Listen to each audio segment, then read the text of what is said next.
An industrious and determined B.L. Moore, having recently sold his mini steel mill in Centerville, Iowa, was on the hunt to find a new property where he could fire up a new steel and wire operation.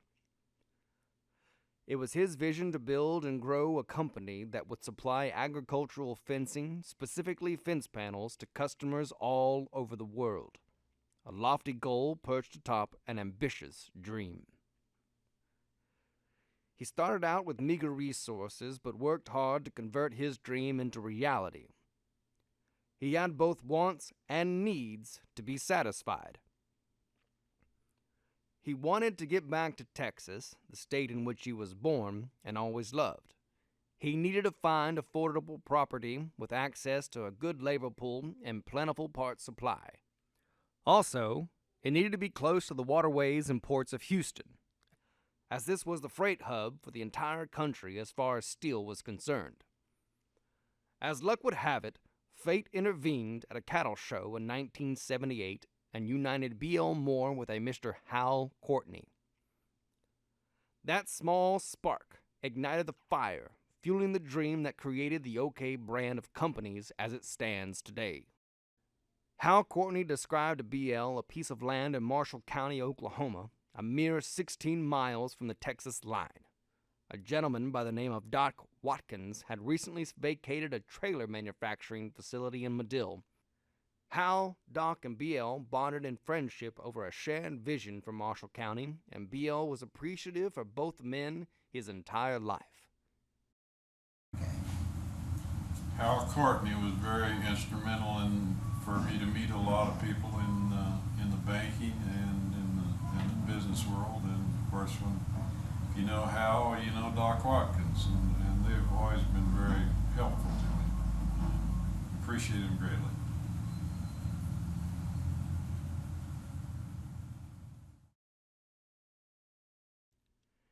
The early days were painstakingly hard. It was all hands on deck for the Moore family and their very few employees. Bob Lockridge, B.L.'s brother-in-law, was a large part of the operation, fused into the fabric as partner in every aspect. When the skeleton crew began producing panels in 1979, they spent the first half of the day drawing and galvanizing 3 lines of wire. Then during the second half, they made panels on their first piece of equipment, the Renco, named for Robinson Engineering and Pete Robinson, an early supporter of the company. It was a celebration when they had manufactured enough panels to constitute a truckload and watched it leave the yard. In 1981, the transition of a U.S. steel plant in Birmingham, Alabama, brought Oklahoma Steel and Wire the opportunity to obtain a couple barbed wire machines and the National welder. Without the aid of heavy equipment, the National was rolled into place with only 20-ton jacks, some blocks, and railroad track. This young company was proving to be both resourceful and industrious.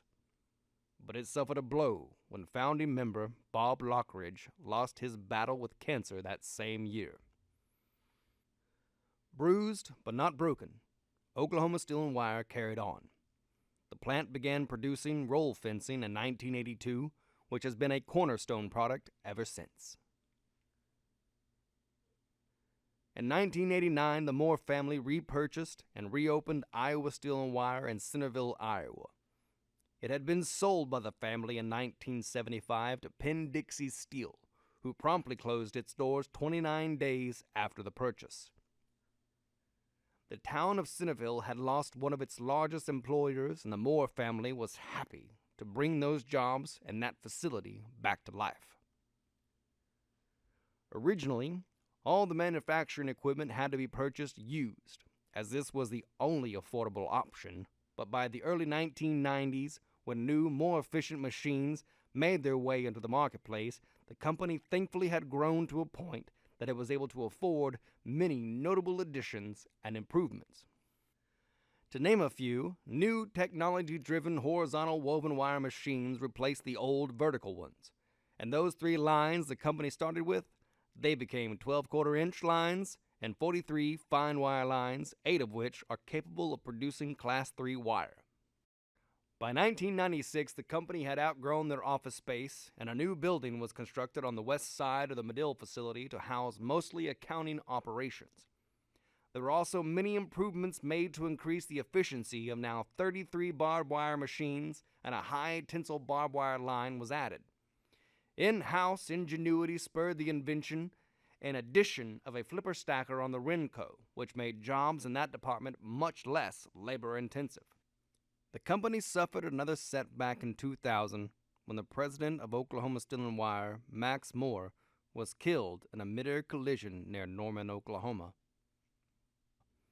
His death reverberated through the company like echoes in a canyon. His presence at the plant was a mainstay, his guidance at the helm exceptional. But as every strong organization does, the company rallied the troops and continued the course. Max-Tight horse fence was introduced into the Okbrand product line in 2002 as market demands increased for a horse-safe, non-climb fence. In 2004, the rod mill opened, enabling the company to better compete in the market, both by reducing freight costs to haul in rod produced by competitors and also by supplying its own plant with a raw product of much higher quality. This was yet another lofty goal, dreamed and achieved through perseverance and determination.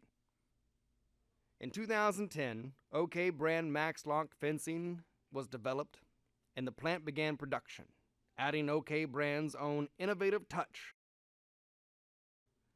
As B.L. Moore advanced in years, he was pleased to see his last project come to fruition, the melt shop, a huge undertaking.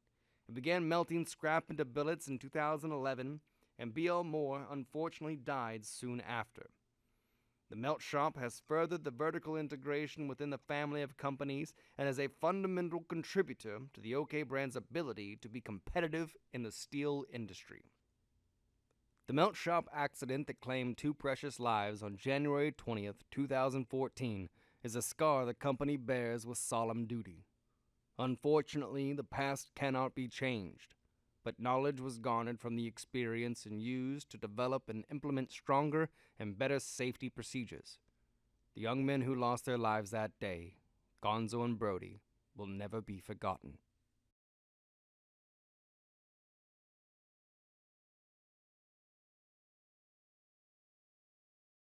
The late 20-teens brought many advancements, including the first EVG welder in 2015, with more added in 2017, along with the straight and cut machines, and in 2018, the slaughter welder.